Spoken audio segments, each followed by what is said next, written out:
pure enchantment, Anna. That is just such a beautiful score.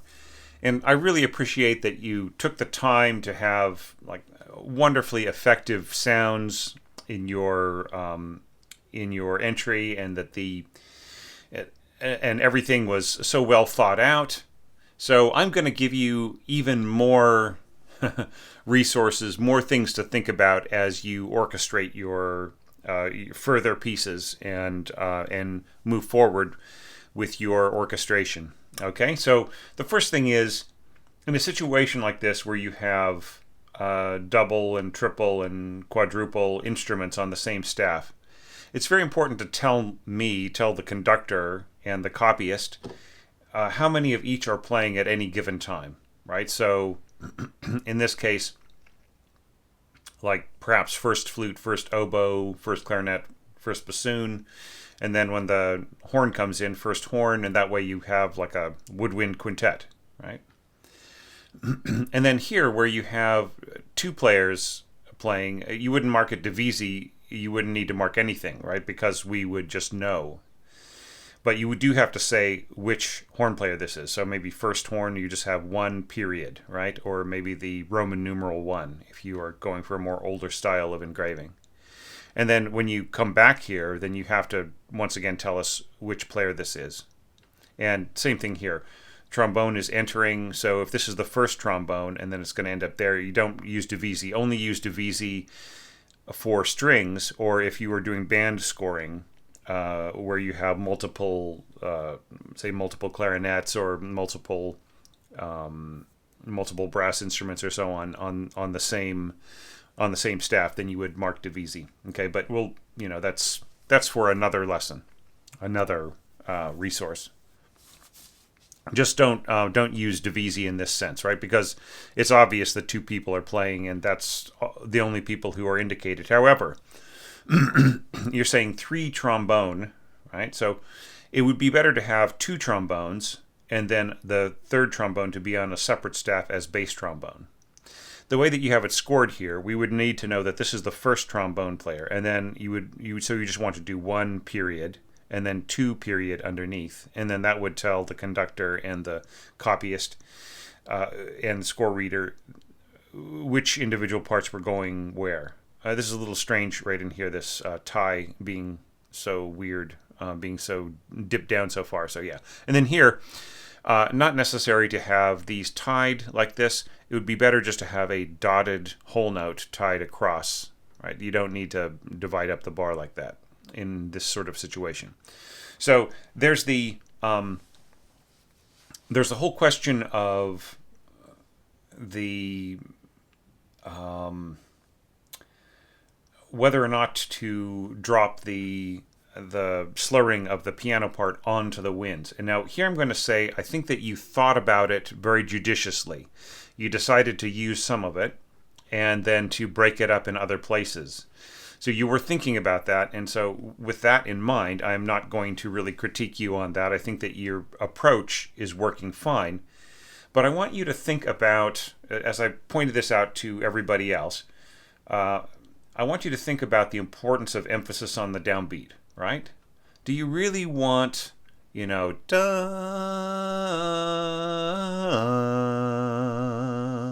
da? We don't have emphasis on the downbeat except for here and there, right? So there isn't anything like da, da, right? Da, da. Like, so you just have to decide, whether or not that is enough for you. Now, over here, I feel that this is, for what it is, it's very strong.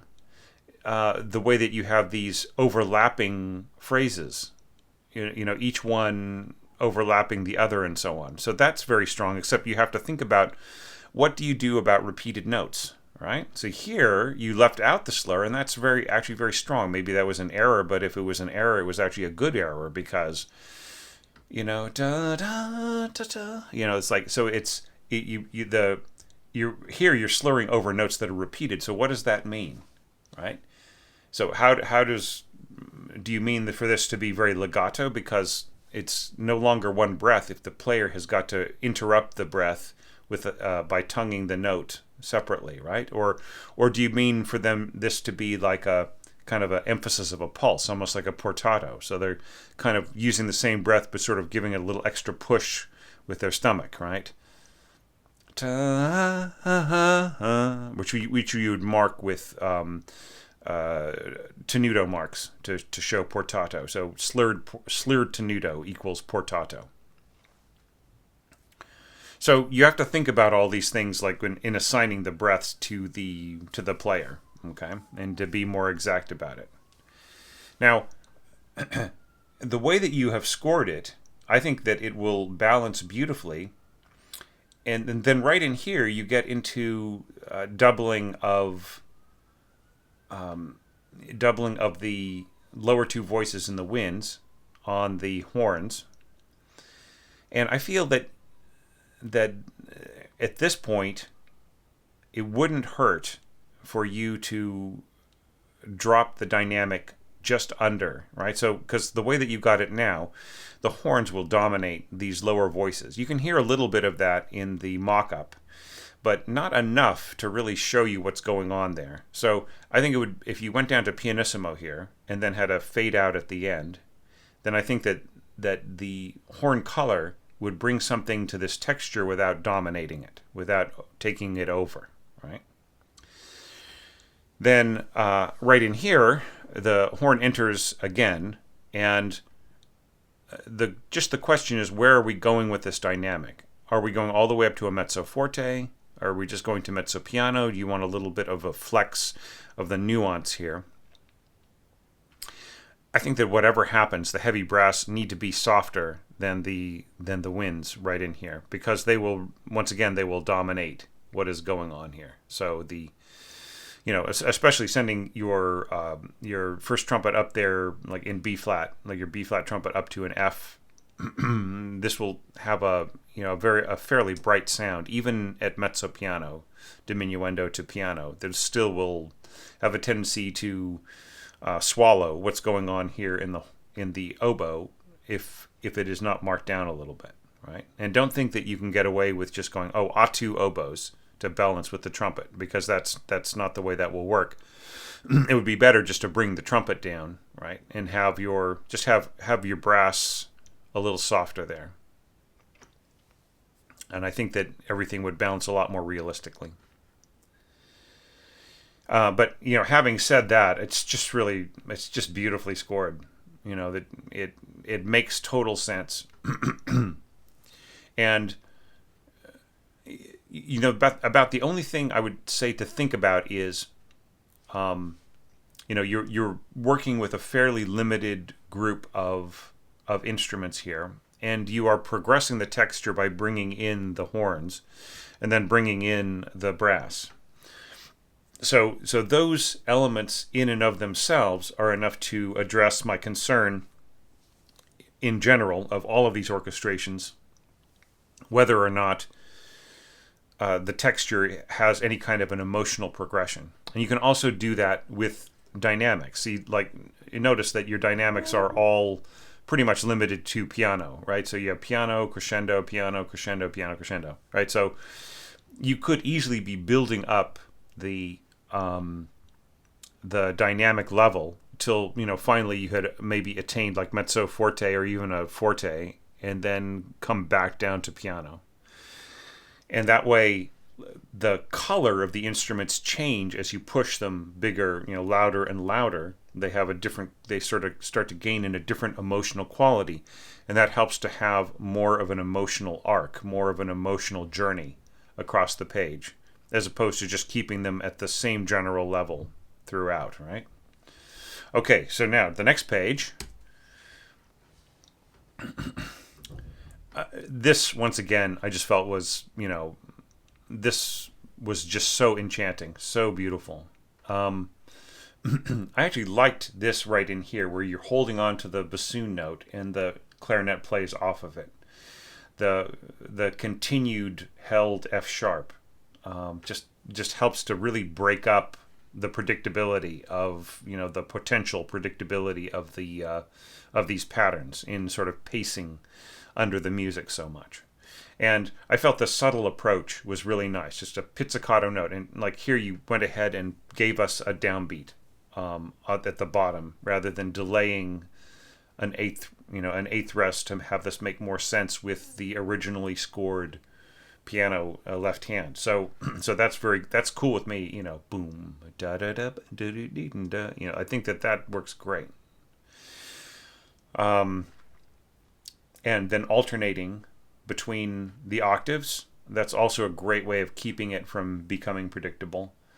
And I also like this, the trading off from bassoon doubling cello to clarinet playing off of the tied note in the bassoon and the cello coming in right afterwards.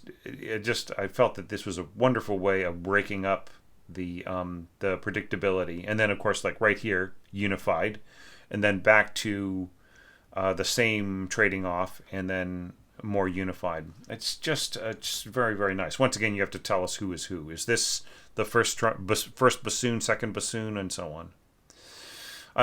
And I like the way that you divided this here. And as to this, think about how the player is going to bow this, right? So you can have down bow, up bow, pushing into the crescendo, down bow, and then up here on this last note. So over 2 bars, a pattern that works. You can also have, since you've established this motion here from the low D, you can continue on and have like slur this and then slur this, right? So it is down, up, right? So just think about what the player needs. Now this is perfectly playable by cello, and it's good that it doesn't go on for too long. So all of this is fine. You could make these into smaller groups if you wanted to. The advantage to that is, especially here, is that you can get a down bow or up bow, like the sound of the bow starting along with all of these other phrases. So it's you can do the same thing with the bassoon. Have them tongue right on this beat right in here. So yeah, just lovely. And then the way that the harp came in here at the end and played this, just so dramatic. Once again, these don't need to be tied like this. You could just have dotted whole notes filling the entire bar of 12/8 time. I would only use this kind of thing if I was really specifically wanted, like say a diminuendo or crescendo to start right in the middle, and I really wanted to specify exactly where it was. That would be the only way I would fill in the space like this. All right, so we've talked mostly so far about the left-hand pattern. Now let's talk about the melody.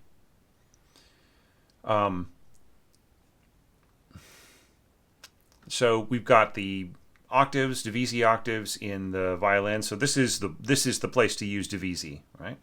So here I would say you get way better control from the players if you give them shorter bows, shorter slurs, right? So what if you went down, up, down, up, down, up, down, and then here, don't slur across the downbeat. Up, down, right? And then here you have repeated notes with a slur over them, right? So what does that mean? Right? So do you have to... So maybe you could do this as a portato with a slur over it, or maybe you could just get rid of the slur altogether, right? All right. Now here, the flute comes in. We have piano here. We have mezzo piano in your flute. And as much as I've been telling people all day to stop using second flute playing low in an octave in a complex texture. Here it works because the texture is so simple, right? There is nothing in the way of this low flute being played. It's like there's no harmony in the horns, right, or in the clarinets to complicate things.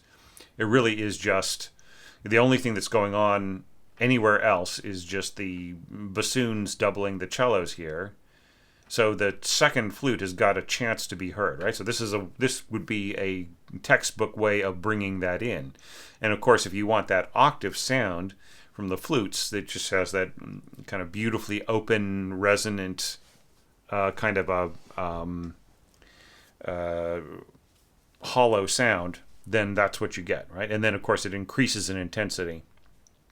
And here you just barely get away with throwing in this A, which will have a tendency to be swallowed by everybody else who is playing a note right in here. I mean, I would say that, seeing as how you have trumpet here, right, and playing that same sounding A, then it's really kind of superfluous. You could go to A2 or a unison A right here, and then go to thirds. Okay, so I feel that.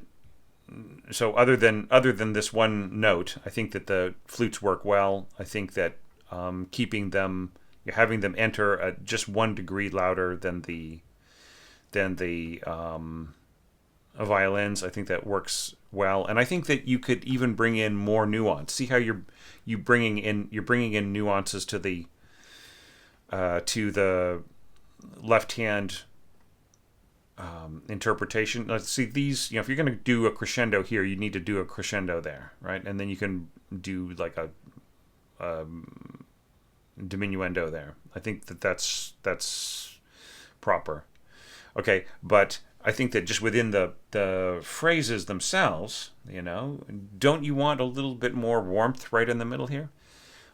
Da, little crescendo, diminuendo coming out of the E. And then you could even start crescendo here. Da, and a little bit more.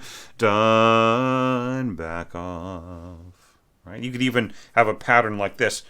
Crescendo to this note, and then diminuendo from that note. And then crescendo from this G, and then diminuendo from the B, and so on. So there's different ways of like, where do you put the high point of the warmth that you're going to inject. So other than that, then we got the middle voice right in here. I think that this works fine, in your middle strings.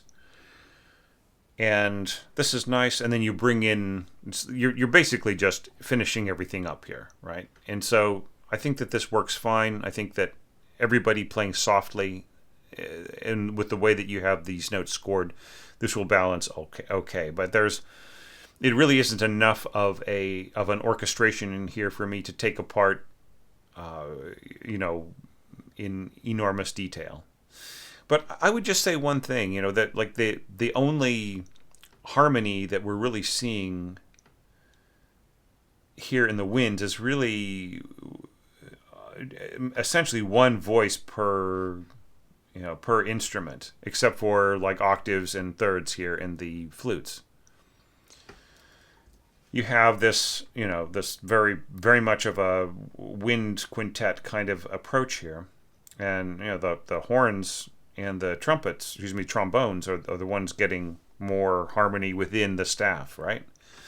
So that is something I think you should explore more. You have a wonderful ear here, and just like, you're using very straightforward but yet incredibly effective scoring. And and it's in a way that is poetic rather than just being obvious. Do you know what I mean? So that is credit to you, but there's just so much more you could be doing by adding more voices, adding more texture, more fullness to your winds by adding more instruments. So I don't want to go over it too much, but just having said that, the way that you've set this up works fairly well. There's going to be a lot of weight right here in the middle. So the way to increase the luminosity of the strings and the winds right in here would be to, once again, bring down the level of the brass a little bit, right? So diminuendo to pianissimo, and then the winds and strings become more radiant of their own light, right? Whereas having everybody be the same dynamic level, the color really becomes very brassy in a beautiful way. So that's another choice as well, right? And then the harp kind of pushing into this and a nice big roll at the end. That's also a good choice. So, all right, so that's all I have to say about this score. I've been evaluating all day, and my throat is about to give up. So just to let you know, Anna, that after you submitted this score to me as a website participant, and then joined as one of my top supporters shortly afterwards, I just really felt that meant that you should have a Patreon evaluation rather than than just a website evaluation. So this was my attempt to even the score a little bit. So I hope that this is welcome, and that that this has given you some things to think about. And I want to thank you so much for your support on Patreon. It really means a huge amount. There's no way that these challenges could exist without that support. And thank you for participating. Thanks everybody for watching. Leave Anna some comments below. I'm sure that a lot of people found this just as poetic as I did. I think she needs to hear what's strong about it, what could be made stronger, any alternate choices or any, anything that I might have missed, because I'm sure that I did miss some things. So thanks again. Thanks to you guys. Thanks, Anna. And I will be back with more website evaluations probably in a day or two. See you then.